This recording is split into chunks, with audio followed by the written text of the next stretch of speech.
झालाय घरी जायला. रोज छेड काढणारा मुलगा आज पण तिथे असला तर? ए जाने मन कसली भारी दिसेल का. रुक्मे आला. कुणी आहे का इथे? Please help, please. कहा भाग रही हो. इथे कोणी पण तुझ्या मदतीला येणार नाही. आयटम सगळ्याच्या सगळे बहिरे झालेत का?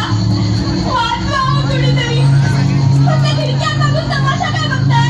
हे खिडकीतून वाकून बघणारे जर तुला वाचवायला आले असते ना तर ह्या देशात कधी बलात्कारच झाले नसते.